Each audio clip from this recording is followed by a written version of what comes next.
Suara saya terdengar jelas, Bu Kartika? Oh, sangat jelas, Pak. Baik, terima kasih.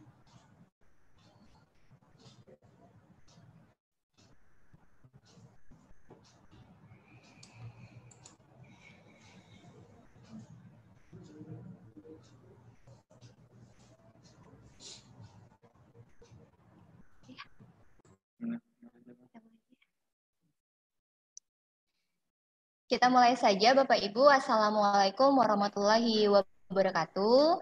Selamat pagi, Bapak Ibu peserta webinar series kelima pada hari ini. Pertama-tama, mari kita panjatkan puji syukur kehadirat Allah Subhanahu wa Ta'ala, karena atas segala limpahan rahmatnya kita masih diberi kesempatan untuk bertemu secara virtual pada hari ini. Bapak Ibu, izinkan saya mewakili Dinas Kesehatan Kota Tarakan menyampaikan rasa terima kasih kami yang sebesar-besarnya atas partisipasi Bapak dan Ibu sekalian dalam rangka mengikuti rangkaian acara webinar series yang kami selenggarakan mulai dari seri yang pertama hingga seri yang terakhir hari ini. Ada pepatah sederhana yang mengatakan bahwa tak kenal maka tak sayang, jadi saya harus memperkenalkan diri terlebih dahulu. Perkenalkan, nama saya Kartika Santoso SKM, staf Dinas Kesehatan Kota Tarakan yang hari ini akan bertindak sebagai moderator. Bapak Ibu, sebelum kita masuk ke materi inti, saya akan menyampaikan kembali tata tertib webinar kita supaya nanti bisa berjalan dengan lancar dan lebih tertib. Yang pertama, Bapak Ibu peserta webinar series yang bergabung melalui aplikasi Zoom, kami minta untuk mengubah fitur voice-nya menjadi mode mute. Sekali lagi, kami minta kepada Bapak Ibu peserta webinar series yang bergabung melalui aplikasi Zoom untuk mengubah fitur voice-nya ke mode mute.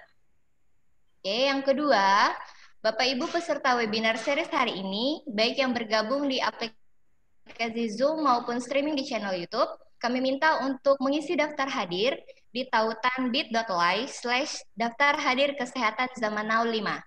Sekali lagi, daftar hadir Bapak Ibu sekalian dapat diisi di tautan bit.ly/daftar hadir kesehatan zaman now 5.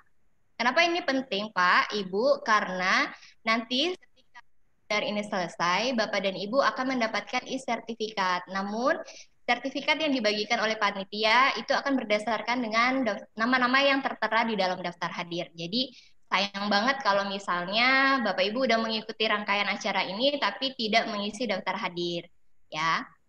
Kemudian, tata tertib yang ketiga adalah nanti setelah narasumber menyampaikan materinya, kita ada sesi tanya jawab Bapak Ibu. Untuk yang bergabung di aplikasi Zoom, Bapak Ibu bisa mengajukan raise hand untuk bertanya secara langsung jika sudah diperkenankan oleh moderator.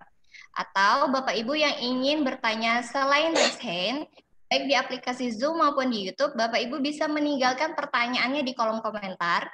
Nanti akan kami sampaikan, kami bacakan sesuai dengan durasi waktu yang ada. Yang terakhir adalah giveaway. Jadi saya selalu semangat kalau bicara giveaway. Promo terdahulu bahwa akan ada giveaway untuk 3 pendaftar pertama. Itu akan kami sampaikan pemenang-pemenangnya di akhir acara. Jadi mohon untuk tetap mengikuti acara ini dari awal hingga akhir. Dan karena ini adalah edisi spesial, edisi terakhir, jadi kami ada tambahan giveaway. Jadi kita akan memberikan buku Yakin dengan Vaksin dan Imunisasi dari panitia kepada peserta dengan ingin bertanya, silakan menuangkan pertanyaannya di kolom komentar atau ingin bertanya langsung melalui raise hand, silakan. Pertanyaan terbaik pilihan panitia akan mendapatkan buku ini secara gratis. Oke? Baik, saya pikir sudah jelas. Jadi kita langsung saja Bapak Ibu masuk ke inti dari webinar kita dengan tema hoax kesehatan versus kehumasan bidang kesehatan sebelum dan saat pandemi COVID-19. Jadi seperti yang kita ketahui Bapak Ibu di era internet ini kebutuhan dan akses masyarakat akan informasi menjadi sangat-sangat tinggi. Iya di sini. Namun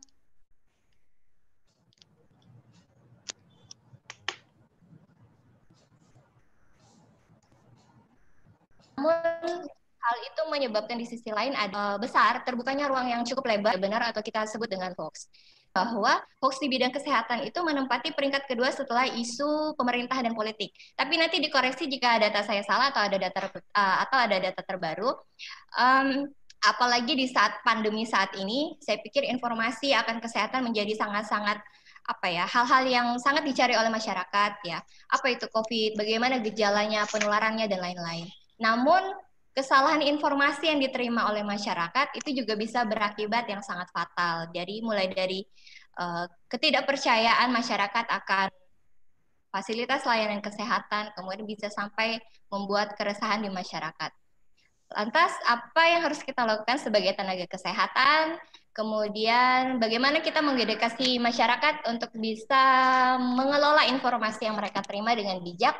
Kita akan membahasnya secara mendalam, Bapak Ibu, bersama narasumber kita, Bapak Anjari Umarjianto, Eskom SH Mars. Selamat pagi, Bapak Anjari. Semangat pagi, Bu Kartika Santoso dan Bapak Ibu sekalian. Oke, sebelum Pak Anjari menyampaikan materinya, saya akan menyampaikan kurikulum vitae beliau secara singkat. Nama beliau adalah Anjari Umarjianto, Eskom SH Mars, yang saat ini sebagai Kepala Bagian Hukum, Organisasi, dan Humas Rumah Sakit Kanker Darmais. Beliau juga adalah pendiri dan Ketua Umum Perhimpunan Rumah Sakit Indonesia, serta Ketua Kompartemen Humas dan Pemasaran Persi Pusat. Beliau pernah menjadi Kepala Bagian Opini Publik, Produksi Komunikasi dan Peliputan, Biro Komunikasi dan Pelayanan Masyarakat Kementerian Kesehatan.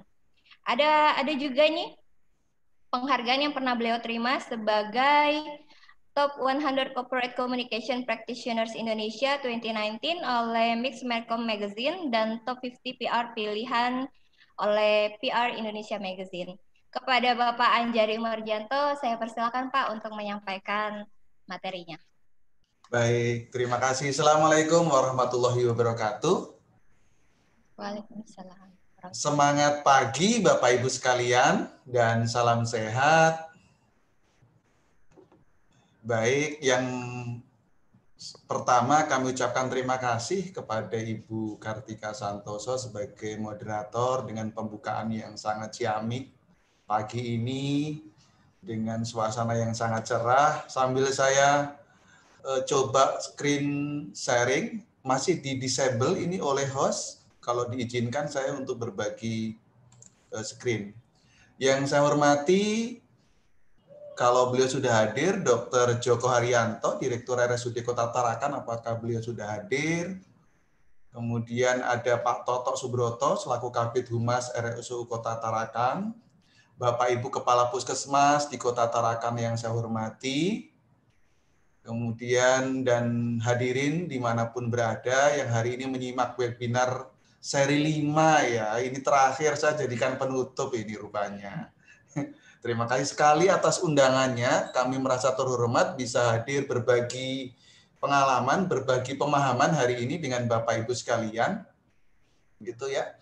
Kota Indah, Kota Tarakan. Kota Tarakan ada di Kalimantan Utara. Benar nggak ya? Benar ya. Ya, semoga Bapak Ibu selalu dapat berkah dan kesehatan dan COVID-19 segera pergi dari Indonesia. Amin. Yang kedua, saya mau mengapresiasi musik tadi indah sekali. Musik Sampai namanya ya, alat musiknya ya. Sampai Pak, iya. Alat musik. Sampai di sana sudah, ini slide saya juga? Sudah Pak. Oke, sudah Pak. Sudah ya, oke baik. Saya coba share ini. Baik Bapak Ibu sekalian, saya ingin menghantarkan diskusi kita hari ini dengan judul yang sangat panjang tadi dibacakan oleh Ibu Kartika. Saya coba perpendek judul hari ini adalah hoaks kesehatan versus kehumasan kesehatan selama pandemi COVID-19. Saya Anjari Umarjianto, izinkan saya menyampaikan pengantar diskusi hari ini. Semoga dalam waktu setengah jam ke depan saya bisa menyelesaikan dan saya ingin kita banyak diskusi dan berbagi pengalaman sehingga diskusinya akan lebih menarik, lebih kasus per kasus, begitu itu akan lebih banyak memberikan pengalaman, pembekalan buat kita. Bapak Ibu sekalian, saya sengaja membuka slide ini dan Bapak Ibu bisa perhatikan gambarnya. Gambarnya menarik ya. Jadi orang dengan memakai tudung dari botol minuman gini ya. Entah ini sensasional atau memang sebetulnya ini juga korban hoax begitu. bagaimana dia coba melindungi wajahnya dari droplet atau percikan cairan yang keluar, tetapi dengan cara yang tidak tepat. Ya. Baik, Bapak Ibu sekalian, saya ingin mulai dari Kota Tarakan. Kalau saya baca browsing di 3 hari terakhir ini ada kabar gembira dari Kota Tarakan karena posisinya begitu, posisinya Kota Tarakan sudah kalau dilihat ikut kuning ya zonanya, dan ada harapan kemudian zona hijau. Kami ucapkan selamat, moga-moga memang ini harapan yang baik buat Kota Tarakan, masyarakat Tarakan dan sekitarnya, sehingga COVID barangkali bisa lebih cepat pergi atau hilang dari Kota Tarakan. Semoga saja begitu. Ada kalimat yang sangat menarik diungkapkan oleh Pak Wali Kota, Dr. Hairul, yang saya kutip di Tribun 3 hari yang lalu. Jadi kita tunggu saja nih ya keputusan dari pemerintah pusat, apakah kita akan masuk zona hijau atau di zona kuning. Tapi intinya kita siap 1 Agustus siap untuk menerapkan kebijakan tatanan kehidupan baru atau the new normal life. Sekali lagi ini upaya yang sangat baik tentu oleh para pihak di Kota Tarakan untuk menjadikan COVID-19 tertangani dengan baik. Namun barangkali saya mengingatkan ini Bu Kartika dan Bapak Ibu sekalian, pemerintah pusat itu sudah mengganti istilah the new normal dengan adaptasi kebiasaan baru. Nah, ini barangkali juga PR atau tugas dari teman-teman Humas di Tarakan, Kota Tarakan, RSUD Tarakan, Dinkes, begitu mulai menggunakan kalimat yang barangkali karena menurut evaluasi kita penggunaan kata the new normal atau kenormalan baru justru dipersepsikan seolah-olah sudah normal.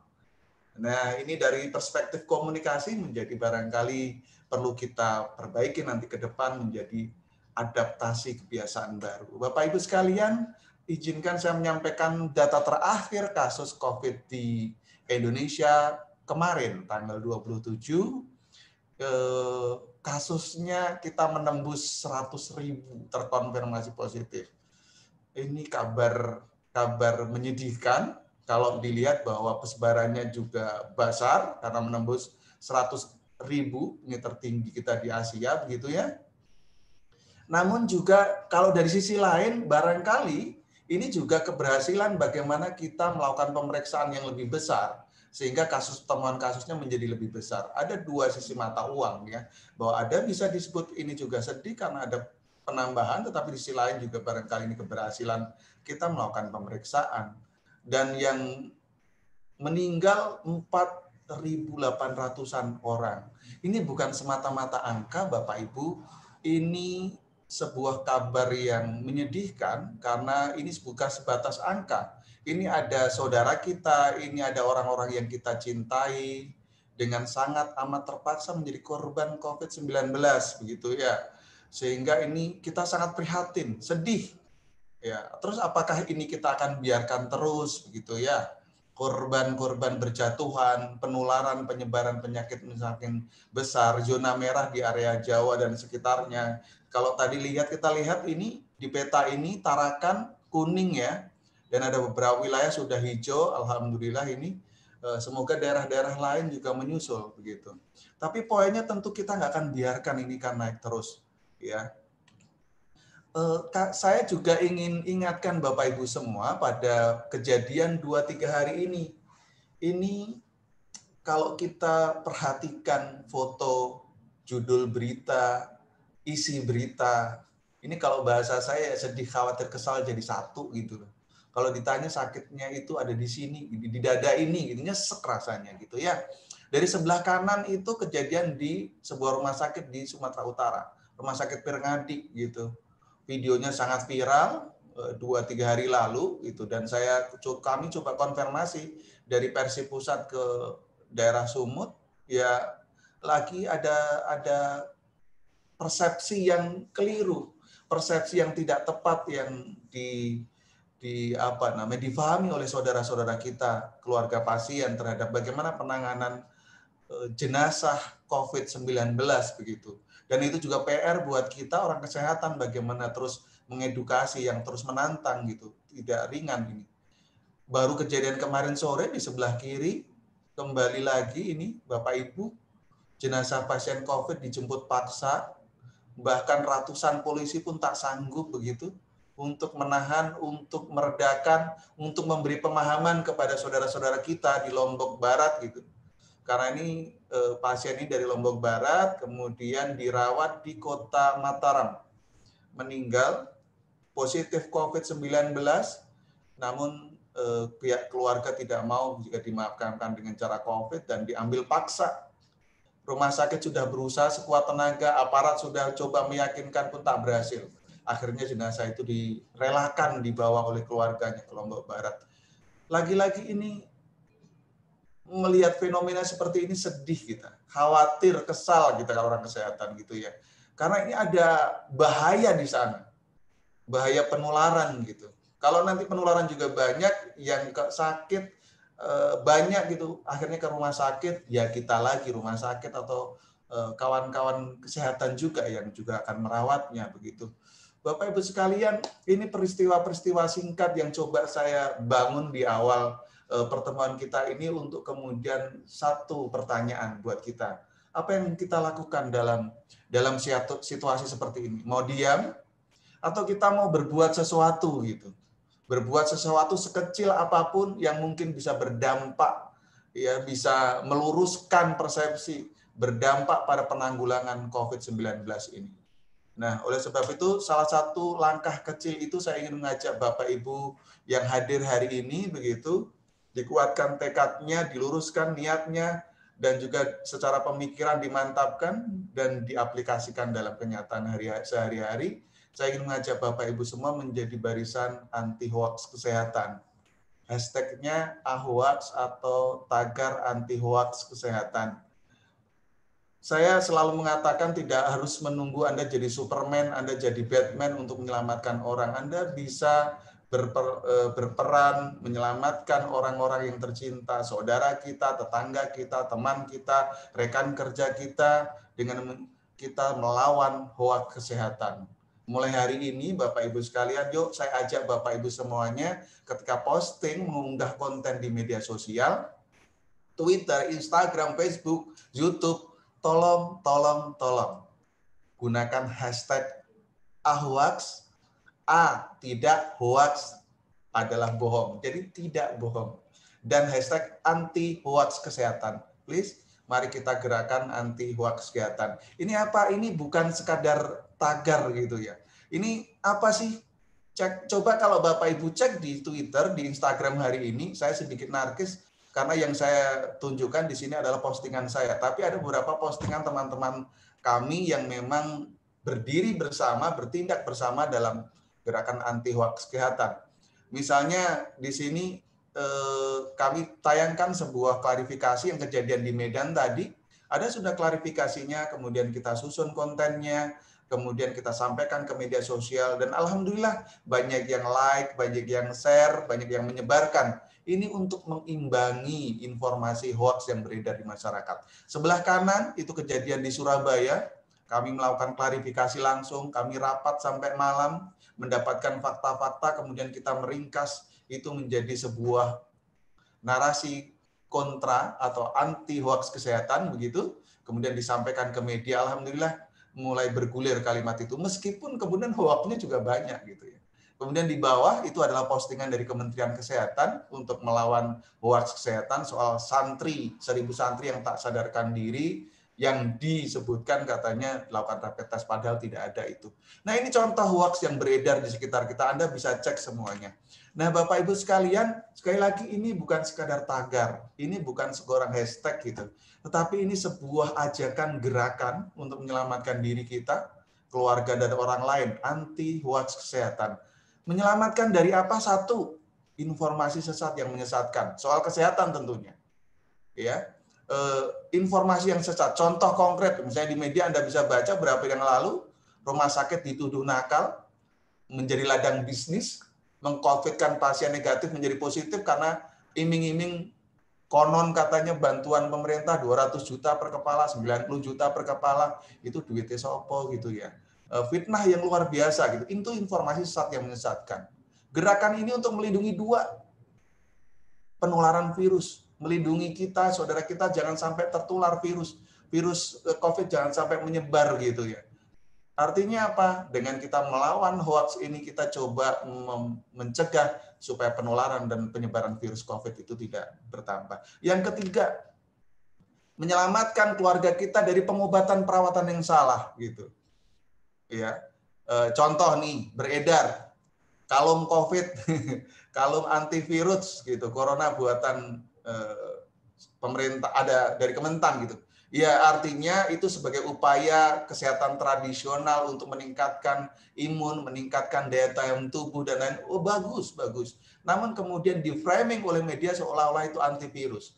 Bayangkan ya, kalau andai kan ini kalung benar-benar beredar, kemudian orang sangat percaya diri, tebal dari dari virus COVID, maka akan terjadi tidak melakukan perawatan dan pengobatan rumah sakit misalnya. Ini akan dampaknya besar.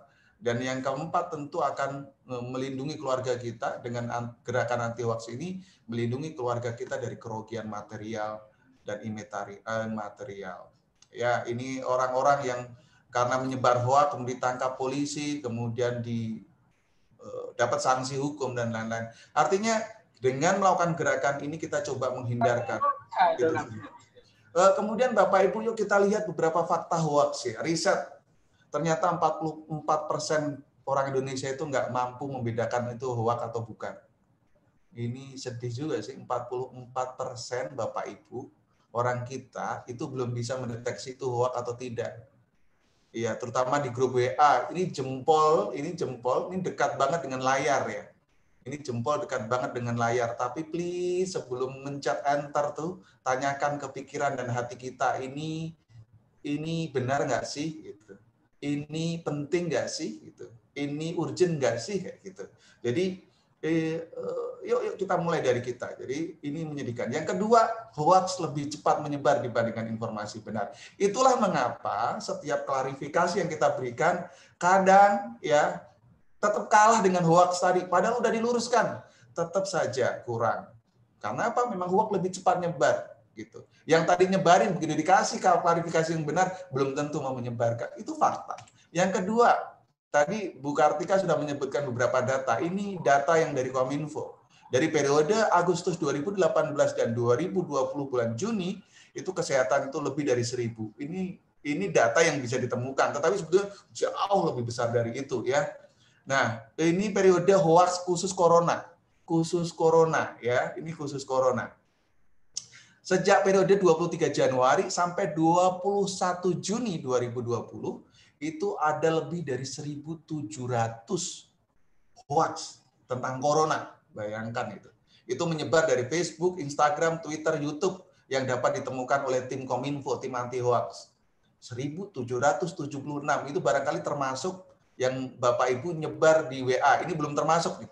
WA, WhatsApp, grup WhatsApp, Bapak Ibu itu lebih cepat penyebarannya. Itu faktanya. Fakta terakhir, tadi Bu Kartika menyebut ini, bahwa hoax itu sebetulnya di tahun 2017 itu nomor 3 setelah sosial politik dan SYARA. Tapi 2017 memang belum ada pemerintahan. Ya, lalu 2019 itu ada pemerintahan, kesehatan muncul di nomor 4. Tetapi oke lah soal politik, soal pemerintahan memang sedang situasi kita memang seperti ini sehingga hoaxnya sangat sekali. Tapi dari poin ini adalah kesehatan selalu ranking atas. Menjadi urusan yang sering dapat hoax. Kesehatan nomor atas gitu. Setelah SARA, sosial politik dan pemerintahan. Luar biasa ini. Ya, dan luar biasa menyedihkan maksud saya ya. Nah, apa itu hoax Bapak Ibu? Berkali-kali kita sering menyebut hoax atau hoax atau hoax, macam-macam lah. Apapun diksi yang Anda pakai. Intinya hoax itu bohong sih, palsu, sesat dan menyesatkan gitu. Kalau dari buku panduan melawan hasutan kebencian yang diterbitkan oleh Mavindo, itu hoax bisa diartikan sebagai informasi yang direkayasa. Emang direkayasa gitu ya. Baik dengan cara pemutarbalikan fakta atau mengaburkan informasi. Sehingga pesan yang benar itu tidak dapat diterima oleh seseorang. Artinya informasi ini jadi bohong, jadi palsu, tidak benar gitu ya. Intinya hoax, wes gampang aja. Kalau setiap mendapat informasi yang palsu, tidak benar, hoax, udah sederhana itu saja kita menyebutnya. Namun yuk kita coba pelajari sedikit, ada beberapa terminologi, beberapa diksi yang dipakai dalam hoax itu. Di dalam buku panduan hasutan itu ada istilahnya misinformasi, ada istilahnya disinformasi, ada istilahnya malinformasi. Ini untuk pemahaman saja ya. Kalau misalnya misinformasi itu informasi yang tidak benar, ya. Informasi yang tidak benar, namun orang yang menyebarkannya percaya bahwa itu benar. Informasi yang salah, informasi yang palsu, tapi yang nyebar itu nggak tahu kalau itu salah. Itu disebut misinformasi. Dan dia niatnya nggak membahayakan, biasanya cuma sekedar meneruskan. Niatnya ingin yang pertama nyebarin gitu. Ingin ngehit. Jadi kadang-kadang didorong oleh sifat-sifat apa ya, di alam bawah sadar pengen duluan nge-share gitu kan. Nah ini dia nggak tahu kalau informasi ini salah gitu. Tapi ingin sebar karena pengen ngehit duluan. Ini kategorinya misinformasi. Ya. Tapi ada yang namanya disinformasi, informasinya salah, bohong, keliru, tidak benar, dan orang sengaja menyebarkan. Gitu. Ya, informasi ini adalah kebohongan. Ini memang sengaja kalau seperti ini ya. Jadi memang disebarkan untuk menipu, untuk mengancam dan lain sebagainya. Dan ada lagi yang namanya malinformasi. Malinformasi itu informasi yang benar, nyatanya begitu, tetapi dipakai untuk hal yang nggak benar gitu ya. Misalnya di situ disebutkan memang mencorkan rahasia, niatnya ada pelecehan, ujaran kebencian dan lain-lain sebagainya gitu ya. Jadi ada misinformasi, ada disinformasi dan ada malinformasi. Kalau kita dalamin lagi, menurut Mavindo dan teman-teman anti hoax kesehatan tuh ada 7 jenis misinformasi dan informasi. Disinformasi. Ini sekali lagi untuk pemahaman saja, untuk mengidentifikasi nanti kalau di lapangan seperti apa begitu ya, supaya kita paham. Namun nanti intinya sama, kita sebut aja hoax lah gitu. Tapi kalau lebih detail, yang pertama itu satir atau parodi. Niatnya sih sebetulnya ini kalau bahasa Jawa itu ngelulu gitu. Ngelulu itu apa? Kalau saya bahasa Tarakan saya enggak tahu gitu ya sebetulnya. Ini gaya-gaya penulisan satir ini sebetulnya memang termasuk gaya penulisan.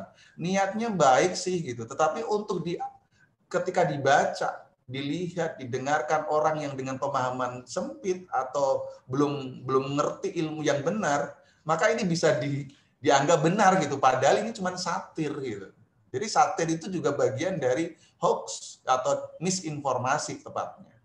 Konten yang menyesatkan gitu. Konten menyesatkan itu adalah memang kontennya itu salah gitu. Memang sejak awal salah. Ini yang tadi disebut misinformasi atau disinformasi ya. Tapi kemudian dibingkai isunya itu menjadi benar. Nah ini biasanya memang digunakan oleh beberapa postingan blog, konten-konten video di YouTube yang memang sengaja melakukan itu kan. Konten tiruan itu pemalsuan. Jadi ketika sumbernya aslinya benar tapi kemudian ditiru dan di framing juga. Konten palsu gitu. Kontennya memang 100% salah. Namun untuk niat menipu gitu. Ini bagian dari disinformasi. Kemudian koneksi yang salah. Judul, gambar, isi berita itu mungkin sama gitu tapi di framing gitu. Dengan judul yang bombastis. Nah, ini biasa dipakai modusnya media online. Ya koneksi yang salah itu namanya. Terus kemudian ada yang konten yang salah, kontennya memang betul salah gitu dan terakhir ada konten yang dimanipulasi.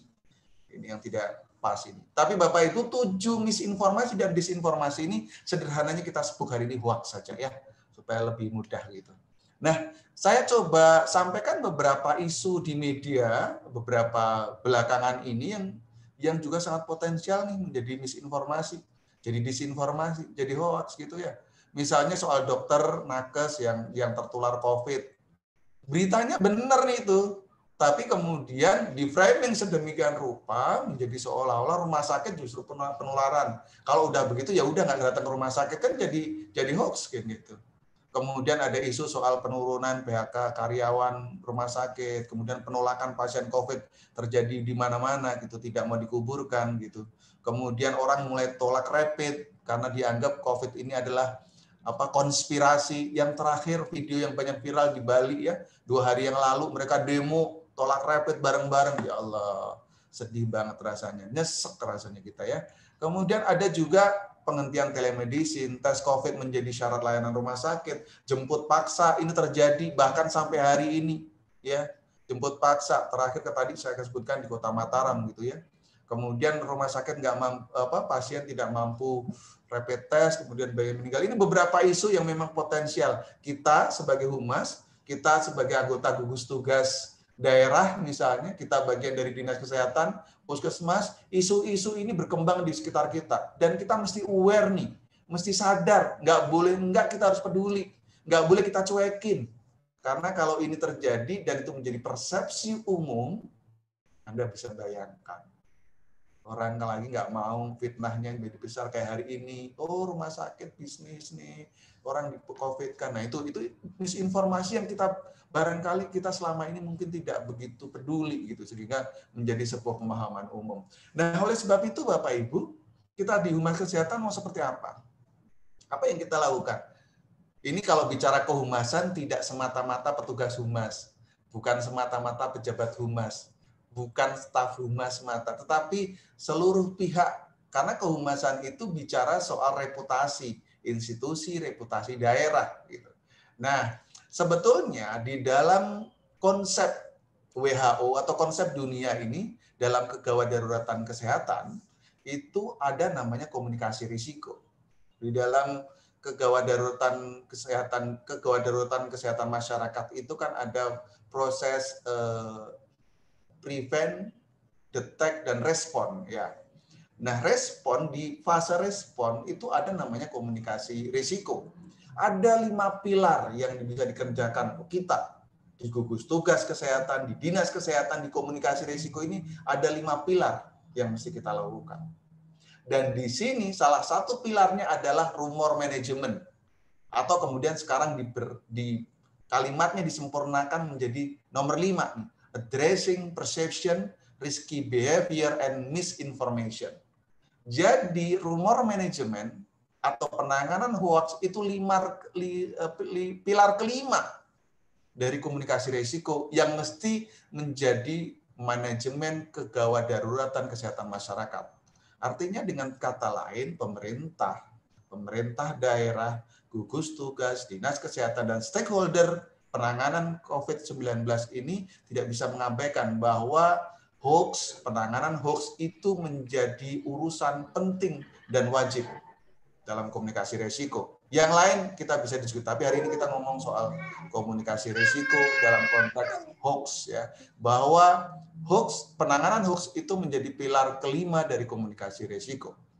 Tentu itu nggak bisa sendiri ya, perlu adanya sebuah sistem komunikasi risiko yang baik di daerah itu. 2, perlu ada partner stakeholder. Kalau bicara soal penanganan jenazah, tentu nggak cuma rumah sakit, nggak cuma puskesmas, tetapi butuh Bapak Ibu aparat kepolisian, butuh dinas pemakaman, butuh dinas kesehatan, butuh dinas-dinas yang lain tentunya untuk mengamankan itu. Kemudian ada perlunya public communication, pilar ketiga. Public communication yang memang secara terencana, aplikatif, dan sesuai dengan pesan publik gitu. Artinya tidak semata-mata cuma komunikasi publik. Saya memantau bahwa Kota Tarakan memiliki gugus tugas yang secara rutin mengupdate informasi Kota Tarakan. Luar biasa, saya apresiasi buat Bapak Ibu teman-teman di Kota Tarakan gitu. Kemudian juga komunikasi kepada masyarakat terdampak. Yang terakhir tadi addressing perception dan risky behavior and misinformation. Intinya ini rumor management, penanganan atau perlawanan terhadap hoax kesehatan ya.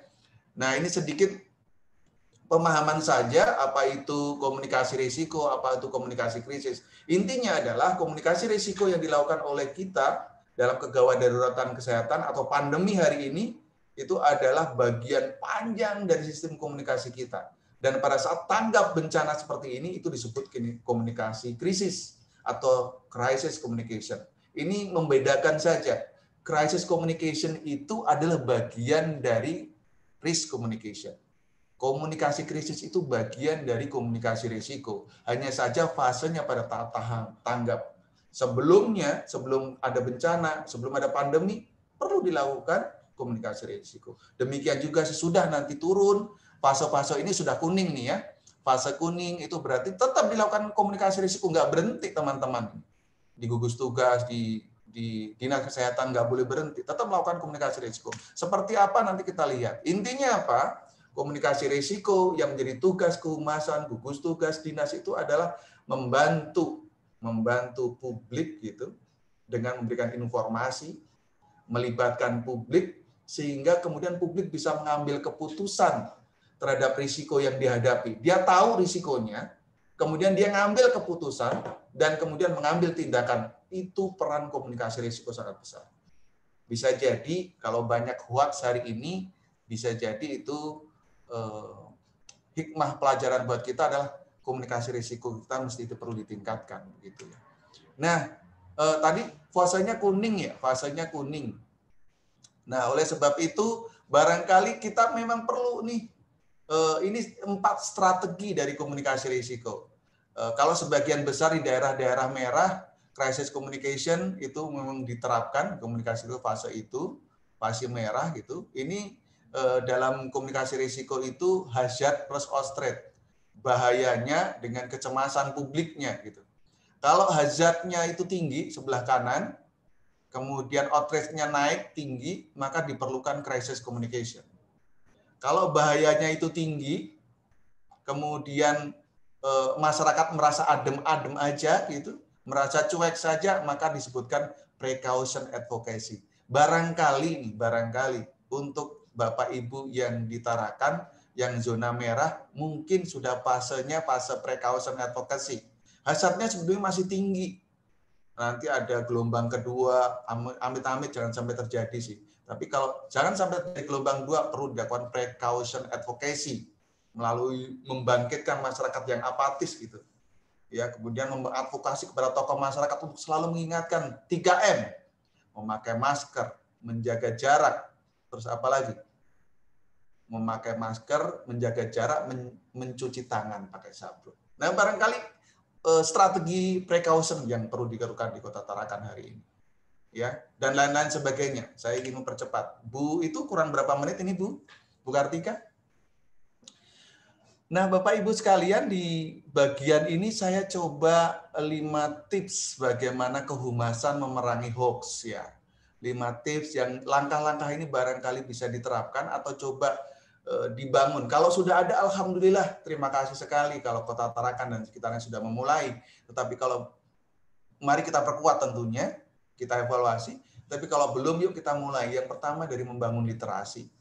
Memang ini nggak mudah, ini tugas nggak cuma kita orang kesehatan, ini tugas kita semua. Bagaimana orang cerdas, bijak menggunakan internet dan sosial media.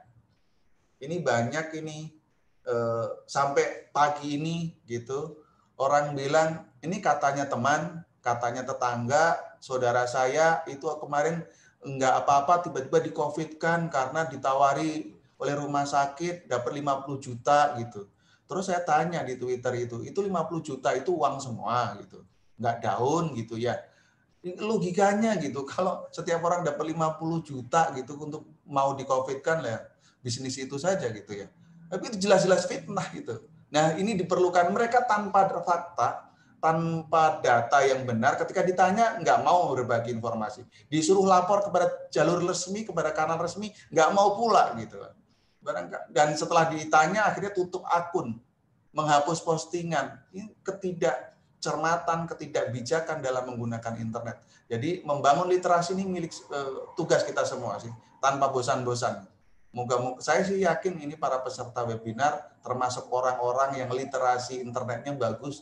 Amin, aminlah begitu. Yang kedua adalah membangun sumber informasi dan edukasi. Nah, ini penting. Membangun literasi tidak cukup, tapi kita mesti menyediakan informasi yang benar.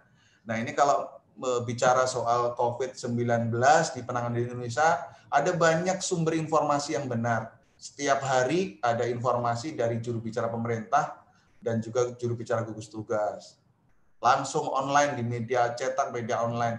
Kemudian ada website covid19.go.id. Di Kemenkes ada covid19.kemkes.go.id. Di setiap daerah juga punya. Artinya kita coba merangi ini. Ini pun tetap masih banyak hoax. Bayang nggak? Tapi kita terus membuat sumber-sumber informasi, sumber-sumber edukasi dengan berbagai media. Perlu ini. Gunanya untuk apa? Penyadaran. Jadi referensi, penyadaran publik, dan pastinya moga-moga bisa mengubah perilaku masyarakat. Karena memang komunikasi resiko itu goalnya adalah mengubah perilaku masyarakat, change behavior gitu ya. Nah yang ketiga adalah melakukan klarifikasi atau narasi anti hoax. Nggak bisa sih kita udah coba bangun literasi, kita udah buat sumber-sumber informasi, KIE, komunikasi, informasi, edukasi juga banyak, terus ada hoax kita diem aja, nggak cukup saudara. Kita harus perangi nih. Kita harus perangi, nggak bisa. Harus dilawan karena informasi yang keliru, yang disampaikan terus-menerus, itu seolah-olah akan jadi kebenaran. Maka kita perlu melakukan klarifikasi, melakukan narasi anti hoax kesehatan. Dan ini nggak bisa sendiri, maka butuh gerakan anti hoax kesehatan. Ayo kita mulai bangun tim di Bapak Ibu sekalian gitu, cyber troops untuk membangun ini. Ada yang memantau isunya, kemudian dianalisis, kemudian dibuat konten narasinya dalam bentuk meme, dalam bentuk video, dalam bentuk rilis, apapun, kemudian di-share di media, di-like, share, komen, disebarin, itu harus begitu. Fungsi satu, untuk meluruskan informasi. Dua, mengimbangi hoax, dan syukur-syukur menyadarkan orang. Yang keempat adalah, nggak cukup nih membangun ini, adukan. Ada banyak kanal, aduan konten ada, kalau perlu adukan juga ke Bareskrim lah begitu ya.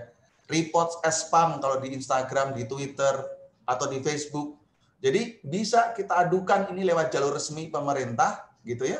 Aduan konten dari turn back hoax, dari macam-macam kanalnya, termasuk mungkin ke Bareskrim gitu kan, ada dia cyber patrolnya.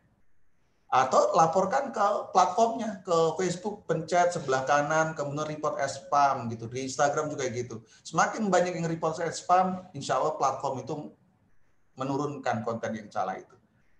Sekali lagi nggak bisa kesendiri, maka yang kelima kita membangun jejaring. Nah hari ini barangkali ini bagian dari membangun jejaring kita. Dari kota Tarakan, saya belum pernah ke Tarakan, jadi barangkali secara jejaring, secara fisik saya belum pernah sampai ke Tarakan, tetapi dengan forum webinar ini barangkali kita bisa membangun jejaring anti hoax kesehatan sama-sama dengan hashtag anti hoax kesehatan. Saya sengaja kata hoaxnya pakai bahasa Indonesia hoax gitu, bukan hoax gitu ya, supaya memang Indonesia banget lah begitu. 5 langkah, 5 tips yang bisa saya sampaikan ke Bapak Ibu, barangkali ya ini bisa bermanfaat, dan harapan kami itu kita lakukan bersama-sama, membangun literasi, membangun sumber informasi dan edukasi, melakukan klarifikasi dan anti narasi anti hoax.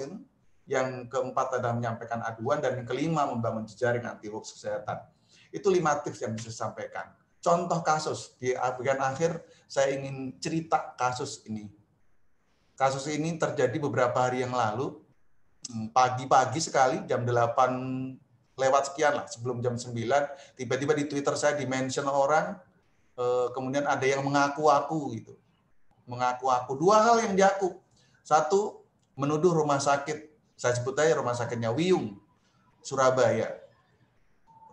Dituduh oleh si posting ini, menyebutkan bahwa rumah sakit Wiyung itu pasiennya, ayah saya negatif kok disebut positif gitu.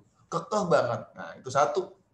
Itu perlu diklarifikasi itu potensi misinformasi, bahkan mungkin hoax gitu ya. Yang kedua, menuduh rumah sakit di sana.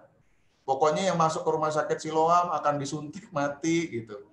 Pemerintah menargetkan 70 juta orang mati gitu. Ngeri banget lah isunya. Bapak Ibu bisa baca di itu. Intinya ada 2 besar dan fitnahnya luar biasa. Ya, karena terus kemudian supir jenazah itu selalu dapat setiap mengantar jenazah 15 juta gitu. Dapat dari mana itu hoax ya, fitnah. Nah, karena dapat itu, kemudian kami baik-baik japri ke dia, kontak dari pagi. Itu baru dia menjawab sore hari. Itu kan nggak mau cerita. Jadi jam 8 pagi saya japri, kemudian baru jam 6 sore dia menjawab. Bayangkan pagi sampai sore lebih dari 8 jam hoax ini menyebar kemana-mana. Dan kita belum bisa klarifikasi. Apa yang kami lakukan adalah sejak siang kami coba kontak Jatim, Persi, karena saya atas nama Perhimpunan Rumah Sakit seluruh Indonesia, kami coba konfirmasi ke rumah sakit anggota dan juga pengurus Persi Jatim. Alhamdulillah malamnya kita jam 7 malam rapat membahas ini dengan dihadiri Persi Jatim, kemudian BPRS Jatim, kemudian kami dari Persi Pusat dan manajemen Rumah Sakit Wiyung dan Siloam membahas itu. Ya, saya coba klarifikasi, minta bahan dan lain sebagainya. Akhirnya setelah dapat, kita membuat statement di media. Nggak cuma diem, Bapak Ibu, kita membuat pernyataan di media lewat Twitter, panjang, lewat Instagram, kemudian lewat beberapa teman media, dan banyak media juga akhirnya meluruskan informasi, membantu itu.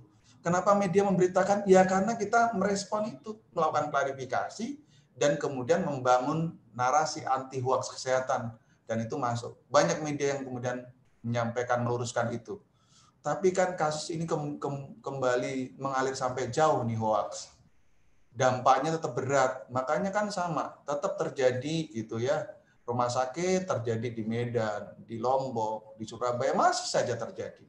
Di Surabaya kemarin terjadi lagi. Kita klarifikasi lagi ke Medan, kita klarifikasi ke Lombok, kita klarifikasi. Mungkin daerah lain, moga-moga enggak, sudahlah, cukup kita menghadapi kasus ini. Dan akhirnya kemudian paginya tanggal 22, saudara ini, Balkis, minta maaf kepada masyarakat secara umum dan kemudian berdamai.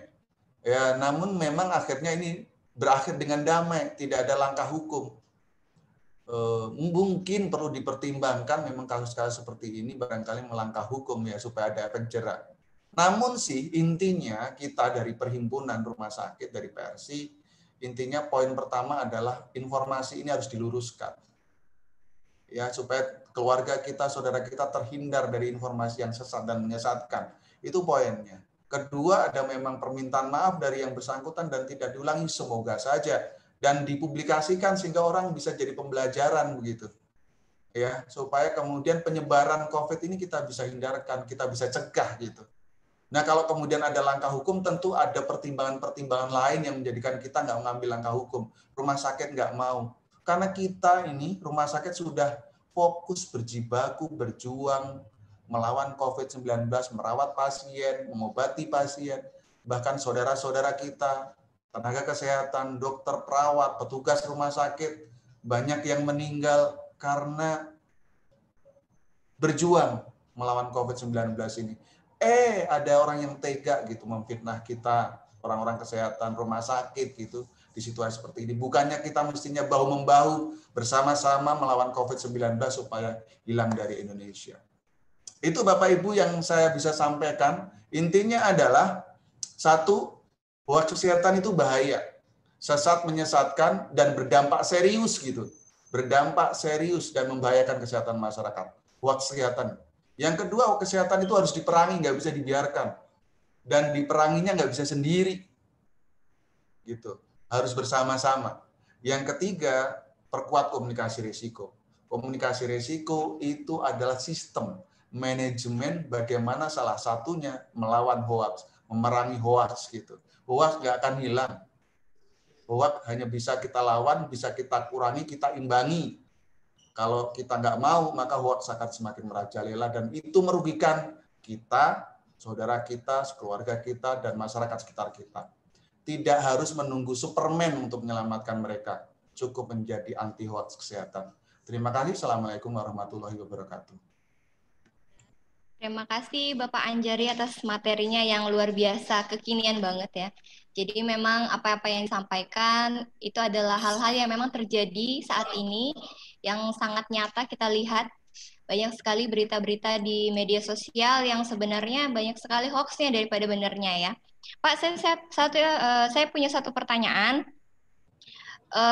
Ketika ada hoax kesehatan yang akhirnya diklarifikasi oleh organisasi kesehatan, kenapa sih kalau kita melihat klarifikasinya itu tidak sepopuler hoaxnya itu sendiri? Menurut Pak Anjari, masalahnya sebenarnya apa ya Pak dengan kondisi seperti itu? Tidak sepopuler narasi anti hoaxnya. Tadi sudah ada risetnya kan dari Massachusetts University tadi. Hoax itu lebih cepat daripada anti hoaxnya. Gosip itu lebih cepat nular daripada berita yang benar gitu. Iya, betul ya. Tapi yang kedua adalah bisa jadi anti hoax kita tidak disusun dengan narasi yang menarik seperti hoaxnya. Hoax menyebar kan narasinya yang bagus, Mbak. Kalau hoax itu narasinya nggak bagus, nggak nyebar. Nah, oleh sebab itu perlu kemampuan, perlu kapasitas bagaimana membangun narasi anti hoax kesehatan yang menarik gitu. Yang kalau bahasa Mbak Kartika tadi kekinian gitu. Iya. Jadi perlu satu bisa jadi memang secara dasarnya ya hoax lebih cepat menyebar. Tadi ada risetnya. Yang kedua, jangan-jangan anti hoax kita, narasi anti hoax kita belum tidak semenarik hoax. Yang ketiga, kita nggak punya jejaring media yang baik, tidak punya tim yang konkret gitu untuk melawan itu. Barangkali kalau tiga ini bisa kita lakukan, insya Allah lah kita minimal mengimbangi begitu. Gitu Mbak Kartika. Baik, terima kasih Pak. Coba kita lihat di kolom komentar, apakah ada pertanyaan-pertanyaan dari peserta webinar kita?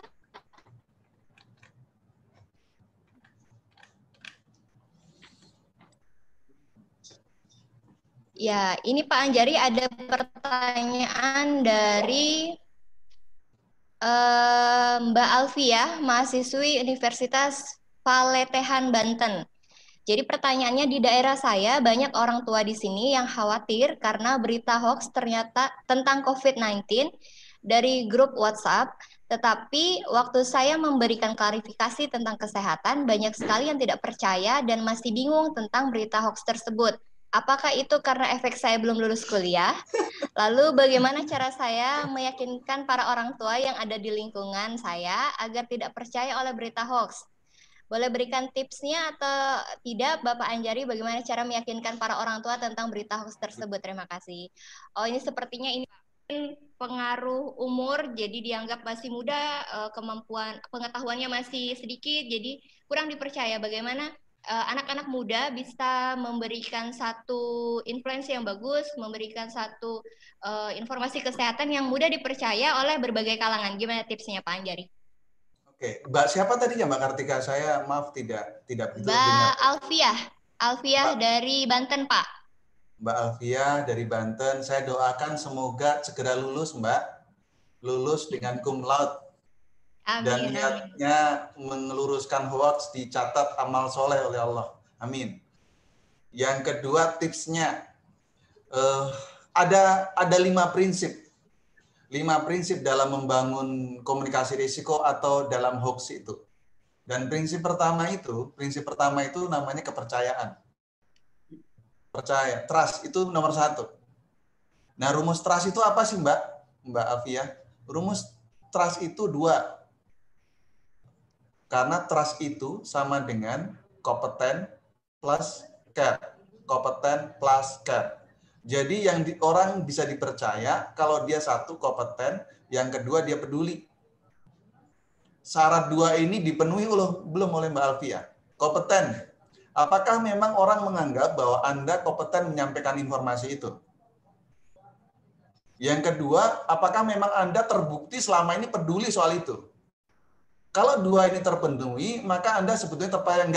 Nggak penting bahwa Anda itu baru mahasiswa, nggak apa-apa. Tetapi kalau publik di sekitar Anda itu memang menganggap Anda kompeten dan peduli, maka Anda punya trusted itu, punya kepercayaan itu. Oleh sebab itu, ini nggak bisa dibangun dalam satu malam, kepercayaan itu dibangun lama. Saya rasa teman-teman, saya nggak tahu dari mana teman-teman Kota Tarakan mengontak saya untuk bicara hoax, saya nggak tahu. Tapi bisa jadi mereka lihat postingan saya yang konsisten gitu, soal anti hoax kesehatan, bisa jadi. Dan itu saya mulai lama. Artinya soal kepercayaan itu dibangun lama. Yang kedua, kalau memang itu belum bisa, berikan sumber resmi. Orang yang terpercaya tadi. Dari mana? 1, sumber resmi pemerintah. 2, dari tokoh, dokter, perawat, atau siapa tokoh-tokoh kesehatan. Jadi dari mereka kita sebarkan. Gitu. Ketiga, dari apa? Hasil riset. Enggak katanya teman, katanya tetangga, katanya temannya teman, katanya Pak D, Bude, tetapi kata riset. Gitu. Nah, itulah 2-3 tips itu saja buat Mbak Alfia. Dan kalau enggak ya mulailah kita gabung, tolong Mbak ditunggu ya di anti hoax kesehatan. Terima kasih. Baik, gimana Mbak Alfia atas jawaban yang sangat konkret dari kita? Kalau masih ada tambahan untuk pertanyaannya, nanti silakan disampaikan di kolom komentar. Kita lanjut ke pertanyaan selanjutnya, Pak. Ini dari YouTube, pertanyaannya dari Dr. M. Irfan Ilmi, SPP. Saat ini ada beberapa media yang menyatakan akan terjadi ancaman klaster baru atau reinfeksi COVID-19. Bagaimana berita ini? Silakan Pak Anjari. Iya, terima kasih. Ini soal klaster ya. Saya kemarin di telepon radio El Sinta bicara soal klaster. Pertama, klaster ini kan sebagai lingkaran penyebaran COVID-19 ya. Terjadi di beberapa hal, di beberapa pihak. Bahkan kemarin beritanya gini, rumah sakit disinyalir jadi klaster baru penularan COVID-19. Pertama, ketika bicara COVID-19 ini bisa menular di mana saja. Klaster bisa terjadi di mana saja. Yuk kita hindarkan stigmatisasi di wilayah tertentu. Rumah sakit, puskesmas, pasar jadi klaster. Kalau saya dari perspektif komunikasi, semua tempat itu bisa jadi klaster COVID-19. Selama kita nggak patuh terhadap 3M, menjaga jarak, memakai masker, dan mencuci tangan, maka klaster akan terjadi. Itu poin satu. Poin dua, ada fenomena yang menurut saya kita perlu cermati, dan kemudian kita perlu cegah. Bahwa disinyalir ketika kita melakukan adaptasi kebiasaan baru, AKB, orang mulai masuk kantor baru gitu, ada terjadi klaster-klaster muncul di kantor, di beberapa tempat. Karena dipengaruhi oleh tiga ya. Satu, karena memang waktu kita berinteraksi, semakin kita berinteraksi, saya dengan Mbak Kartika, dengan teman-teman itu semakin lama, maka potensi penularannya menjadi tinggi. Di kantor, di dalam ini seharian kita bisa berinteraksi dengan orang yang sama, gitu. Sehingga waktu menjadi yang perlu kita waspadai supaya tidak terjadi klaster. Yang kedua adalah jarak. Semakin kita semakin dekat, apalagi nggak pakai masker, maka kemudian potensi munculnya penularan atau klaster itu makin besar. Yang ketiga, ruangan yang tertutup, tidak ada sirkulasi udara yang baik dalam ruangan yang sangat penuh AC, tidak terbuka gitu. Oleh sebab itu soal waktu, soal jarak, dan soal ruangan ini yuk kita perhatikan sehingga tidak muncul banyak klaster. Yang ketiga sebetulnya soal gelombang kedua, ketiga kita inginkan tidak terjadi.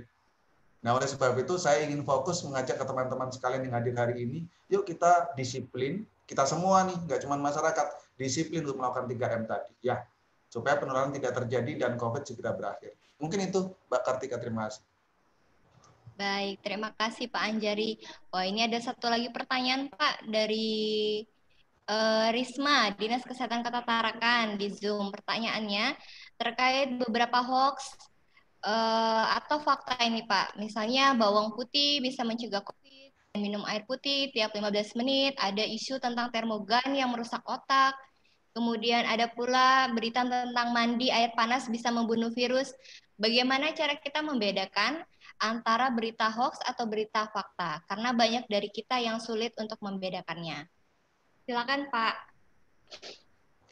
Pertama, Bu Risma, terima kasih pertanyaannya dari Dinkes Kota Tarakan. Saya berdoa Bu Risma termasuk yang 56% rakyat Indonesia yang ngerti hoax. Bukan yang 44% tadi. Begitu semoga saya doakan buat Bu Risma. Terus yang kedua, bagaimana mengetahui ciri bahwa itu hoax atau bukan. Sebelum mengetahui ciri, yang saya ingin ingatkan ke kita semua adalah ketika mendapatkan informasi datang kepadamu, maka lakukanlah tabayyun, klarifikasi. Itu kalau bagi teman-teman yang saudara muslim sudah ada ininya, normanya itu. Tabayyun pertama, lakukan klarifikasi. Masuk nih grup WA tetangga nih, grup WA arisan gitu.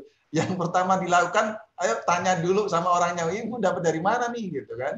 Klarifikasi dulu gitu. Oh dari ini sebelah cuma ngoperin aja, kalau udah cuma tinggal ngoperin aja terusin, waspada tuh, itu tanda-tanda tuh Bu. Ya. Yang kedua klarifikasi dilakukan cari sumber yang sama Bu, gampang, tanya di Google, tanya saudara terdekat, orang yang Anda percaya, bener nggak sih kayak gini bawang putih ini, apa sih? Termogan merusak otak ini bener nggak sih gitu kan? Tanyalah saudaranya, nggak ada yang tahu, googling lah. Orang bilang bah googling, Mbah Google, Profesor Google, atau siapapun lah. Google aja banyak informasi soal itu. Jadi jangan sebelum Anda menyebarkan, Anda lakukan itu. Ya, klarifikasi. Gitu. Google macam-macam tanya, atau nanti di-mention lah gitu ke siapa. Ke anti-hoax kesehatan juga ada. Artinya ada upaya itu. Yang keempat adalah memang tadi mulai pertama ini benar atau enggak, dua penting atau tidak, ini urgent atau enggak disebarkan. Kalau enggak mah diemin aja. Kalau benar jangan langsung disebar. Tanya dulu ini penting enggak sih gitu. Penting buat saya, penting buat teman-teman saya. Oh, enggak penting. Kalau enggak penting ya udah turunin aja. Kalau penting tanya. Urgent enggak sih? Perlu sekarang enggak disebar atau bisa besok? Besok aja gitu. Kalau disimpan besok lupa ya enggak jadi sebar. Jadi enggak ada hoax itu kan gitu. Yang keempat sebetulnya ada beberapa ciri. Informasi itu dari orang yang memang Anda punya kompetensi nggak tadi? Dari media yang kredibel nggak? Dari dot bla bla bla dot nggak jelas itu sumbernya, ya udahlah nggak jelas itu. Gitu kan, dari media nggak. Dari orang yang tidak Anda percaya mendapatkan informasi itu. Ya kalau Anda ngaji kan kepada ustadz yang memang fasih ilmu agamanya. Kalau Anda informasi kesehatan ya dari dokter, dari perawat, dari tenaga kesehatan gitu. Artinya sumbernya memang harus jelas. Mungkin itu ciri-cirinya. Tapi kalau yang umum biasanya memang bombastis dengan judul-judul yang sangat sensasional gitu ya.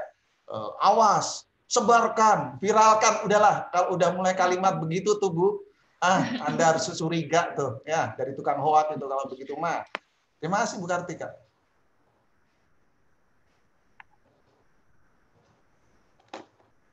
Ada lagi?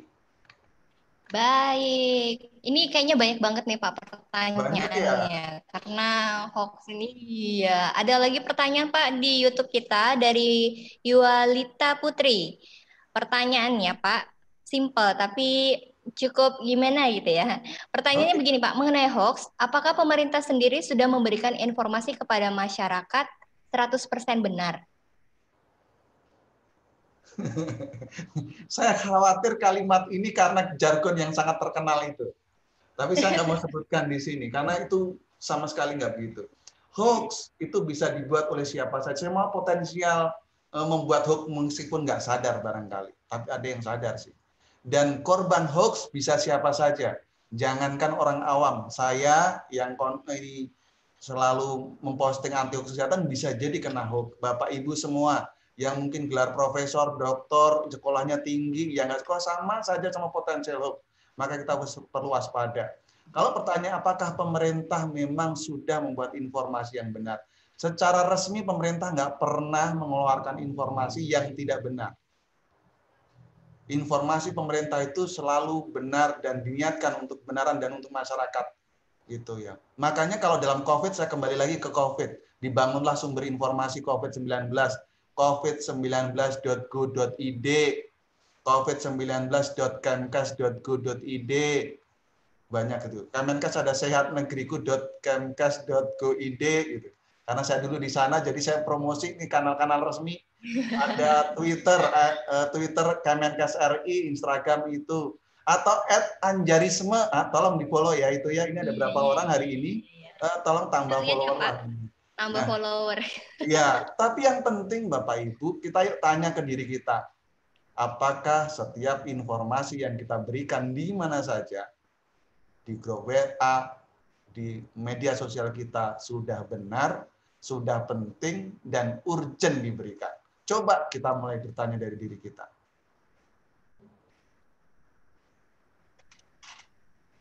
Gitu Mbak Kartika. Sekian Pak, baik. Memang sebenarnya tantangan terbesar informasi kesehatan adalah kemasannya yang harus dibuat semenarik mungkin ya Pak. Itu yang sepertinya kemasan informasinya yang kita masih sedikit tertinggal dengan informasi-informasi yang lain. Ya, ada lagi. Ada lagi Pak pertanyaan ini dari Sumiran. Pak Sumiran izin bertanya, sedemikian kuat sehingga pelaku perjalanan banyak yang lolos dari screening pada pintu masuk pelabuhan, bandara, maupun batas wilayah darat. Sehingga aspek pemantauan pada para pelaku perjalanan menjadi tidak optimal, khususnya bagi kami nakes puskesmas yang di wilayah kerjanya dekat pelabuhan dan bandara yang bertugas untuk pemeriksaan suhu dengan termogan sebagai screening awal. Apakah tidak ada bentukan lembaga yang bertanggung jawab penuh untuk edukasi agar ada kesadaran masyarakat untuk tertib di screening dahulu, agar tidak akan ada terjadi ledakan kasus, ditambah pasien COVID-19 yang semakin meluas? Terima kasih, mohon pencerahannya Pak. Silakan Pak Anjari. Pak Sumiran, terima kasih. Kalimatnya panjang lebar dan saya ada merasa nada curhat di sana. Saya ikut prihatin ya Pak, kita sama-sama orang kesehatan ngerti ini sesek gitu. Ya, terima kasih Pak Sumiran dan saya berdoa Pak Sumiran selalu diberkahi kesehatan senantiasa, amin ya Pak Sumiran. Yang kedua soal bentuk badan khusus atau institusi khusus gitu ya. Kita mulai dari penanganan COVID-19 ini kan dibangun kalau namanya institusional dulu gugus tugas, ada yang sifatnya nasional, ada setiap daerah ada gitu.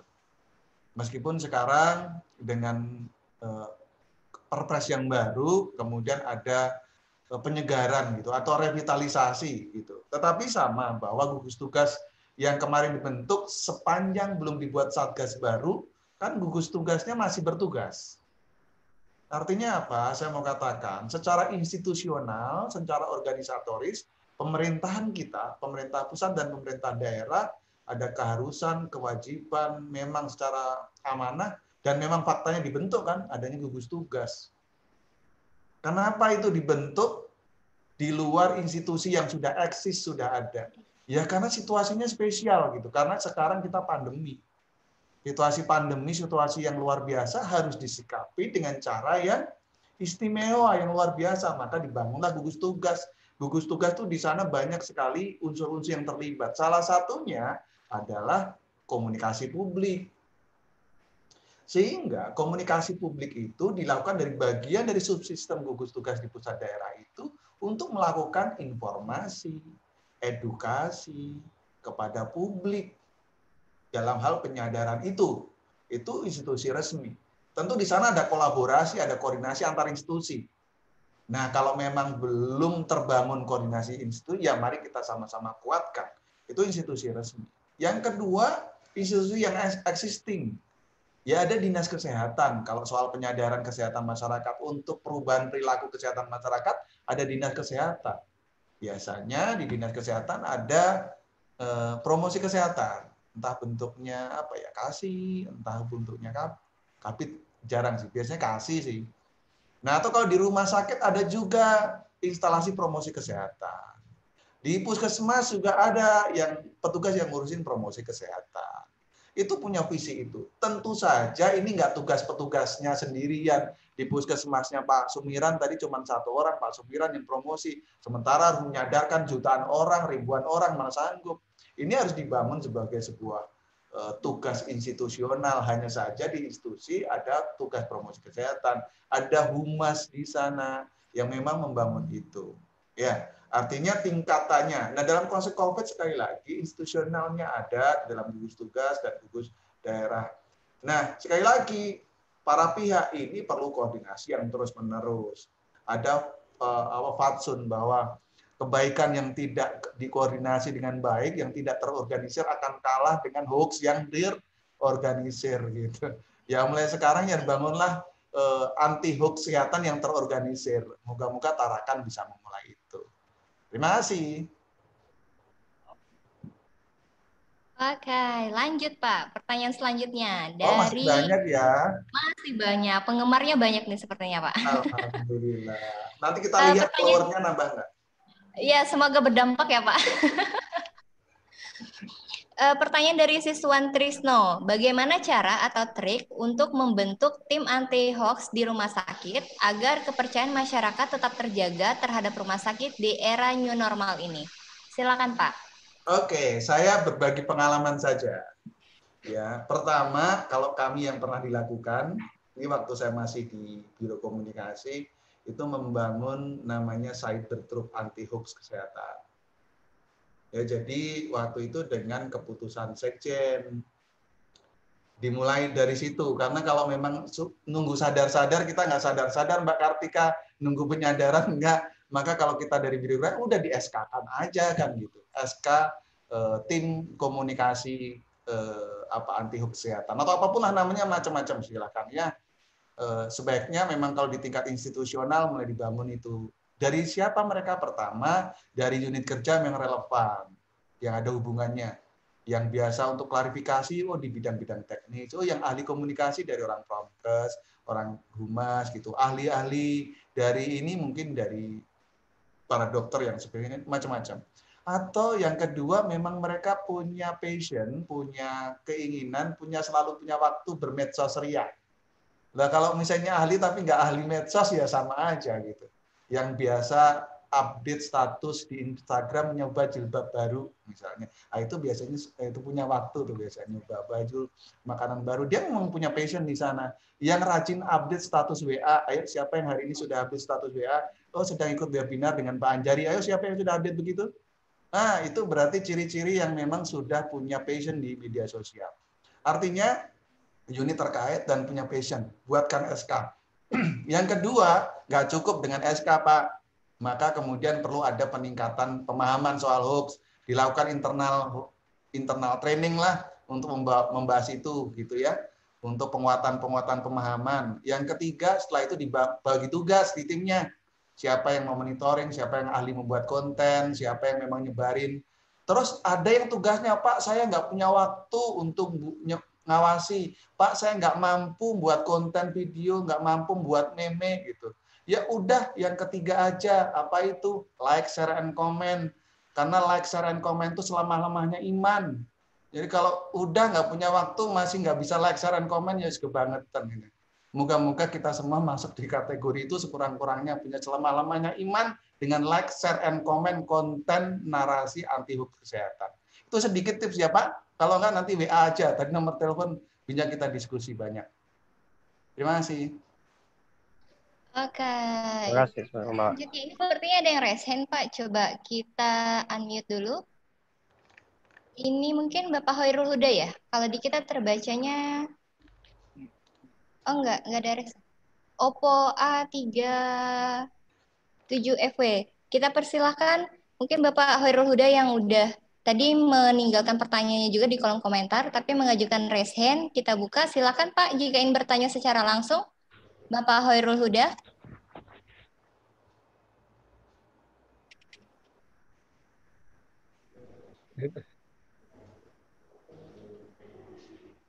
Assalamualaikum. Halo. Iya, silakan Pak. Waalaikumsalam Pak Hoirul. Assalamualaikum. Waalaikumsalam. Silakan Pak.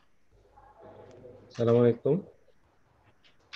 Waalaikumsalam. Ya, suaranya terdengar Pak. Silakan. Halo, ya, assalamualaikum.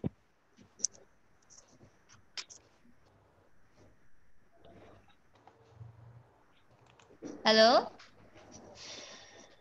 Suaranya terdengar. Bapak Hoirul Huda. Halo. Ya, silakan Pak. Jika ingin mengajukan pertanyaan Ya, langsung, ya. silakan.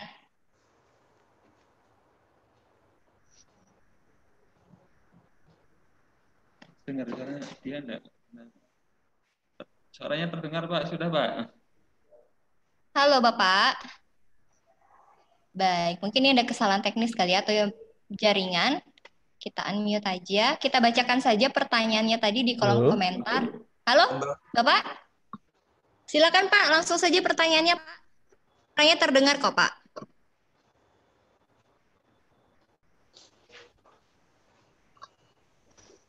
Halo Bapak Hoirul Huda. Mbak Kartika, mungkin kita beralih supaya saya lihat banyak pertanyaan yang ada di chat kolom ini. Kalau nanti bisa. Oke, kita langsung ke pertanyaan selanjutnya aja ya Pak. Baik, ini tadi pertanyaannya.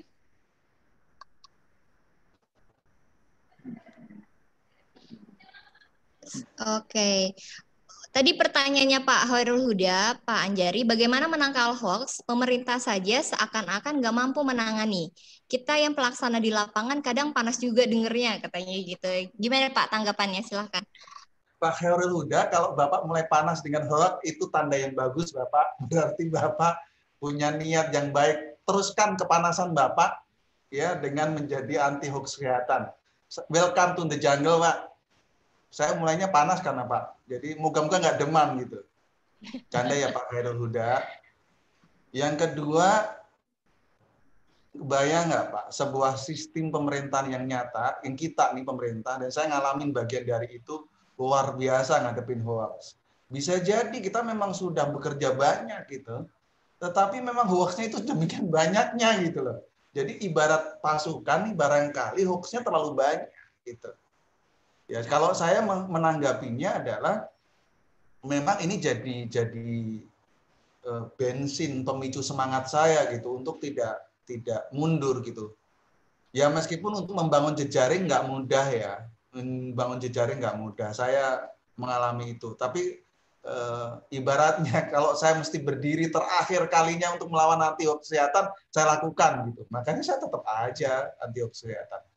Nah, tentu poin bahwa tadi hoax itu nggak mudah diberantas, iya Pak. Saya meyakini bahwa sama saja dengan kejahatan ini sampai dunia berakhir ini tetap ada gitu. Sama hoax tetap ada gitu.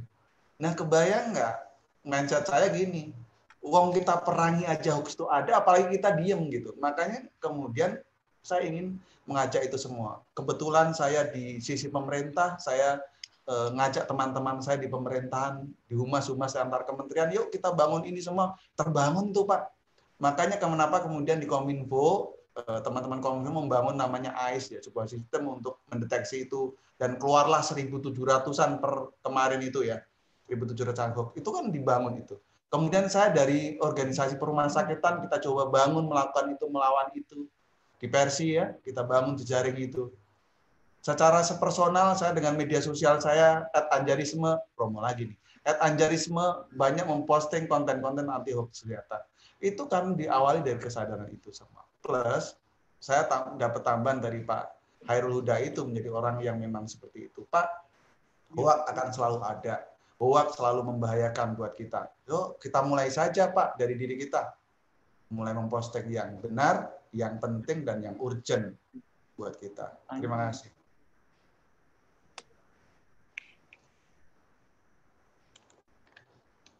Baik, kita lanjut ke pertanyaan selanjutnya aja ya Pak.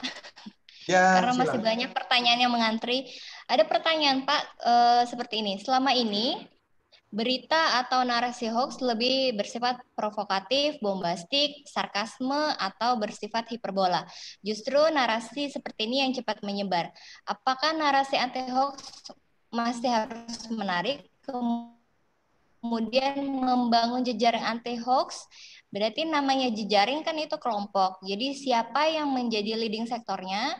Kedua, apakah dalam menyampaikan berita anti hoax harus dilakukan melalui satu pintu, Dinkes misalnya, atau bisa dilakukan oleh setiap institusi?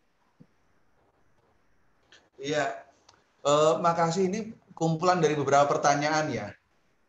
Mbak Kartika dan Bapak itu, iya betul ya. Ada dua nih, Kak, sepertinya Pak. Ada dua, oke. Sebelum saya merespon, izinkan saya mungkin bertanya atau mengingatkan, kita sampai jam 9.30 waktu Indonesia Barat ya. Iya Pak, 9 menit lagi ya Pak. 9 menit lagi, oke, supaya saya ngatur kalimatnya. Oke, bahwa seperti tadi, kenapa ingin nyebar? Karena memang narasinya bagus. Tetapi sebetulnya saya pernah membaca secara psikologis kita, yang paling cepat menyebar itu adalah berita kebahagiaan sebetulnya, bukan berita ketakutan. Hoax itu kan sebetulnya membangkitkan sinyal-sinyal ketakutan sebetulnya lebih banyak. Padahal secara psikologis konten itu akan cepat menyebar itu yang posisi yang inspirasional dan happy, prestasi. Nah, sayangnya tidak banyak kita ini memproduksi konten-konten prestatif atau hal-hal yang positif itu tidak dikemas sedemikian rupa inspirasional sehingga kemudian menarik. Contoh, Kota Tarakan mendapat penghargaan tingkat misalnya Adipura atau kalau kesehatan Manggala Bakti Wisada atau gitu ya. Nah, ini contoh saja, contoh konkret. Misalnya Kota Tarakan dapat penghargaan seperti itu di kesehatan. Cuman kan judulnya begini kan. Kota Tarakan raih prestasi begini-begini gitu. Ya biasa aja gitu kan. Tapi tidak dicipta sebuah konten bagaimana mendapatkan itu gitu. Misalnya karena sosoknya adalah Bu Kartika, itu misalnya Ceritanya adalah bagaimana seorang Kartika membuat Tarakan meraih ini. Misalnya begitu mungkin lebih menarik. Nah ini kan soal angle. Jadi sebetulnya saya mau poinnya adalah berita yang inspirasional, yang achievement, itu sebetulnya potensial lebih tinggi daripada berita yang mengandung ketakutan, kekhawatiran. Artinya apa? Kita bisa anti narasinya itu banyak membuat konten itu. Itu soal konten, strategi konten. Yang kedua soal bahwa narasi anti hoax itu memang harus menarik. Iya Pak, harus menarik. Menarik tidak hanya soal kata-kata, desainnya juga menarik, juga bagus loh.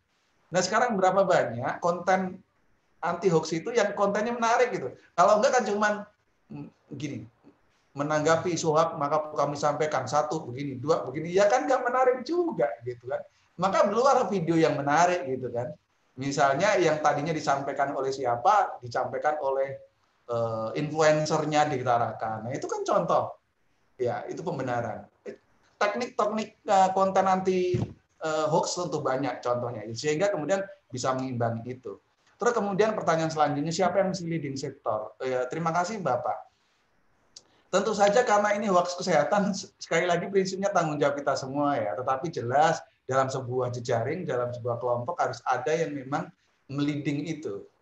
Ya kalau sifatnya di media sosial, sifatnya informal, ya mulailah dari influencer lokal. Nah, sekarang di Dinas Kesehatan itu, misalnya, ini secara informal dulu nih. Di Dinas Kesehatan itu banyak siapa yang selebgram. Ada yang jadi YouTuber gitu kan. Ya ajaklah dia jadi barisan ini, jadi ketua anti hoax kesehatan Tarakan. Nah, dia tuh. Ya, mulai dari informal itu, komunitas informal. Jadi dia bisa mempengaruhi betul tuh. Maka dia akan followernya banyak. Tapi kalau dalam fase formal, ya tentu karena ini anti hoax kesehatan, ya dari teman-teman Dinas Kesehatan lah ya, Kota Tarakan. Di Dinas Kesehatan siapa Pak? Ya dari Promkes lah. Humasnya kan nggak ada, biasanya kalau di Dinkes kan nggak, Humas nggak ada ya, ada Promkes ya secara institusional. Ya, ada. Ya, jadi dari Promkes lah teman-teman. Terus ngajak Kominfo, ngajak siapa lagi ya, versi Kaltara, ngajak kemudian ID, ngajak gitu, yuk dibangun yuk jejaring di Kota Tarakan, dibangun, terus gue bangun WA group gitu, pertemuan 2 minggu atau sebulan sekali, ya, namanya juga jejaring harus dibangun seperti itu. Intinya memang anti hoax kesehatan harus terorganisir gitu ya Pak. Kalau gitu pulang dari sini atau selesai webinar ya Kota Tarakan rapat, yuk kita buat anti hoax kesehatan Kota Tarakan, gitu ya Bu Kartika ya. Baik Pak. Oke, kita ke pertanyaan selanjutnya nih. Dari Tangerang, Pak. Dari Ibu Yulisri, izin bertanya, Pak. Orang seperti apakah yang menyebar berita hoax, Pak? Di era sekarang, banyak beredar berita tentang COVID-19 yang simpang siur, sehingga membuat banyak orang bingung manakah yang harus dipercayai. Akhirnya banyak yang tidak mau mendengar dan melihat berita lagi. Sehingga banyak yang tidak mengikuti protokol kesehatan. Bagaimana tanggapan Bapak terhadap hal tersebut? Silakan, Pak. Orang seperti apakah? Yang jelas bukan saya, Bu. Saya mungkin bicara kalau siapa yang penyebar hoax, secara sadar atau nggak sadar, pembuat dan penyebar hoax itu bisa jadi dia orang biasa. Bisa jadi orang terkenal yang influencer yang punya follower banyak. Ya. Jadi misalnya kita bicara soal orang ada yang percaya COVID-19 ini konspirasi. Coba lihat cek oh itu orang-orang yang sangat terkenal gitu kan. Kebayang nggak sih orang dengan terkenal itu dengan yang kita anggap pintar pun akhirnya jadi pendorong penyebar ini. Artinya saya mau katakan siapa pembuat dan penyebar hoax itu bisa siapa saja. Bisa siapa saja. Oleh sebab itu sekali lagi ya, semakin dia itu mempunyai tingkat pengaruh tinggi, maka hoax itu semakin sulit kita kendalikan, kita perangi. Daya sebar hoax itu kan semakin cepat itu karena satu, kontennya memang provokatif, menarik gitu. Yang kedua, disebarkan oleh orang yang punya pengaruh besar. Itu misalnya punya follower gede. Atau mungkin memang disebarkan oleh tokoh tertentu yang karena persepsi yang salah terus berpendapat yang salah terus diikuti seolah-olah jadi benar gitu. Nah, daya sebarnya akan semakin tinggi. Oleh sebab itu di barisan kita anti hoax kesehatan juga mestinya ya tadi melawan dengan cara yang sama atau lebih baik untuk itu. Sehingga kemudian upaya edukasi kita, Ibu Yuni ya dari Tangerang, ternyata nggak cuma di Tarakan rupanya ya ini ya. Di Tangerang itu juga sama gitu. Sehingga orang ini tadi beritanya gimana? Orang kemudian lebih percaya hoax dibandingkan kita. Ya, upaya kita lebih banyak. Makanya tadi 5 poin yang kita sampaikan soal literasi, membuat edukasi, kemudian melakukan klarifikasi, hingga membangun jejaring itu, ya ayo kita eksekusi, kita mulai hari ini. Sehingga hoax bisa kita imbangi atau kita lawan dan perangi. Mungkin itu ya Mbak. Terima Iya, kasih. Pak, masih ada 1 menit, saya punya pertanyaan terakhir. Oke. Terkait dengan bonus dari moderator. Ya, terkait dengan banyak sekali sekarang aplikasi Tanya Dokter.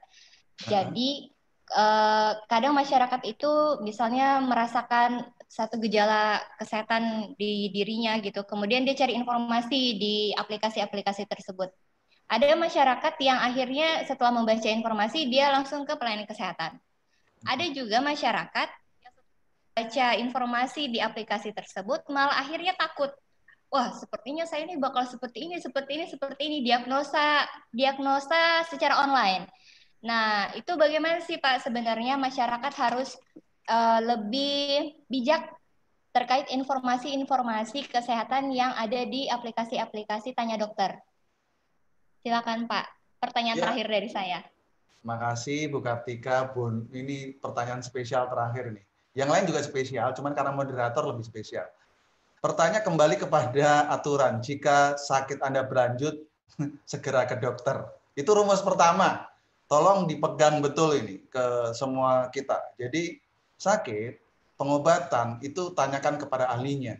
Ahli yang mengerti kesehatan ya tenaga kesehatan, dokter, perawat, dan lain sebagainya. Jadi itu prinsip pertama. Yang kedua, karena kemudian perkembangan teknologi, karena juga situasi saat ini, kemudian perkembangan telemedicine, pengobatan jarak jauh, konsultasi jarak jauh, itu berkembang dengan pesat. Ini keniscayaan zaman. Ini sesuatu yang harus kita lewati. Dan itu adalah metode yang kita bisa lakukan.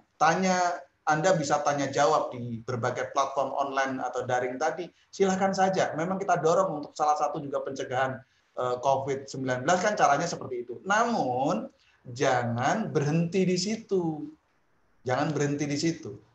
Anda harus kemudian kalau perlu memang diperlukan dan khusus dalam kegawat daruratan ya harus datang ke dokter, datang ke fasilitas pelayanan kesehatan.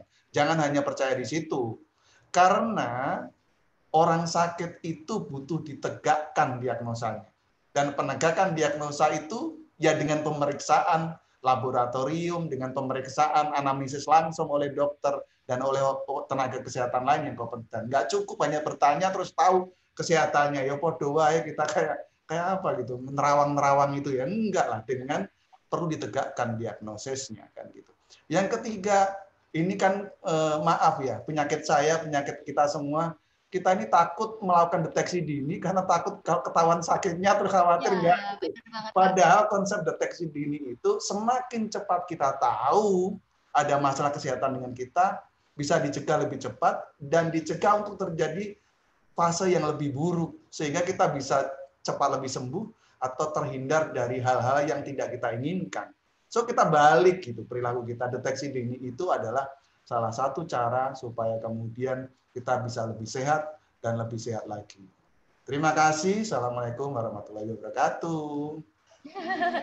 Terima kasih Pak Anjari atas materi yang disampaikan. Sebenarnya banyak yang menyampaikan kurang waktunya, durasinya harusnya lebih panjang lagi, tapi kita hanya bisa nunggu sampai normal, terus ke kota Tarakan. Oke? Siap. Baik, jadi yang bisa saya rangkum dari pemaparan Pak Anjari adalah untuk memerangi hoax sebenarnya yang harus dibangun ada 5 poin, yaitu membangun literasi, kemudian membangun sumber informasi dan edukasi, kemudian kita juga bisa melakukan klarifikasi dan narasi anti hoax, menyampaikan aduan laporan dan membangun jejaring anti hoax. Untuk poin kelima, membangun jejaring anti hoax, saya menggemborkan lagi semangat tagar anti hoax-nya, jangan lupa Bapak Ibu jika ingin men-share atau memberikan informasi kesehatan di media sosial, jangan lupa menggunakan hashtag atau tagar #ahox atau hashtag atau tagar anti hoax kesehatan, ya, supaya itu salah satu bentuk kepedulian kita dari hal-hal kecil yang bisa kita lakukan untuk memerangi hoax kesehatan. Terima kasih Bapak Ibu sekalian telah mengikuti webinar ini. Mohon maaf apabila ada kesalahan, kekurangan. Terima kasih Pak Anjari atas materinya. Terima kasih Bu Kartika dan Bapak Ibu sekalian. Mohon maaf atas kekeliruan ya. Mohon maaf tanpa bermaksud menyinggung. Saya mohon maaf. Semoga ada manfaatnya. Dan saya tunggu di anti hoax kesehatan. Ya. Iya, baik. Terima kasih. Ini adalah informasi terakhir sesuai dengan yang saya sampaikan di awal bahwa ada pemenang untuk giveaway kita. 3 pemenang untuk pendaftar pertama. Selamat untuk Muhammad Rifki dari Dinas Kesehatan Kota Banjarmasin.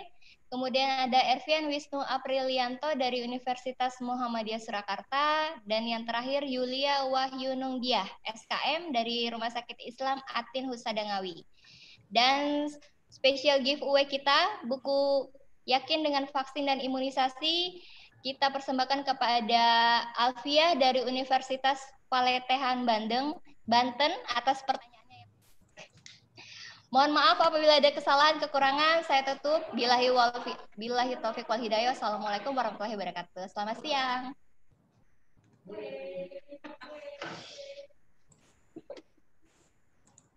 Terima kasih Bu Kartika dan Bapak Ibu. Izin saya meninggalkan acara ya. Silakan Pak, silakan. Ya, assalamualaikum.